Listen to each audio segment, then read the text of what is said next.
Hello friend, শুভ দুপুর। সবাই কেমন আছো? আশা করি সবাই ভালো আছে। তোমাদের সাথে একটা ছোট্ট ভিডিও নিয়ে চলে আসলাম। দেখো আমি বাড়িতে কি করি সারাদিন এই দুষ্টুটার পিছনে। দেখো স্কুলে যাবে তো রেডি করাচ্ছি, দেখছি তো কি দুষ্টুমি করছে।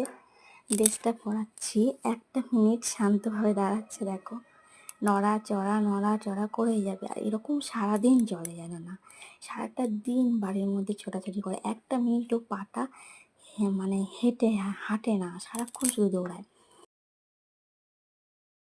যাই হোক, ওর শুধু একটাই দুষ্টুমি, শুধু লাফালাফি। তাছাড়াও সব ভালো, শুধু এই একটাই ওর দুষ্টুমি। কি বলবো? তো একটু কমেন্টে জানিও তোমাদের বাচ্চারাও এত দুষ্টুমি করে নাকি। জানি না আমার ভিডিও তোমাদের কেমন লাগছে বা কেমন লাগে। তো যদি আমার ভিডিওগুলো তোমাদের একটু ভালো লাগে, একটু পাশে থেকো বন্ধুরা। আর নতুন চ্যানেলটিকে একটু পাশে থেকেও তোমরা, বন্ধুত্বের হাত বাড়িয়ে দিও। আমিও সকলের পাশে থাকবো, বন্ধু হয়ে ভালোবেসে সবার বন্ধু হয়ে থাকবো। তো যাই হোক, ভিডিওটা আর বড় করছি না। যদি ভালো লাগে একটু পাশে থেকো। Tata, bye bye. সবাই ভালো থেকো, সুস্থ থেকো। আর অনেক ধন্যবাদ ভিডিওটা সম্পূর্ণ দেখার জন্য। অনেক অনেক ভালোবাসা রইল।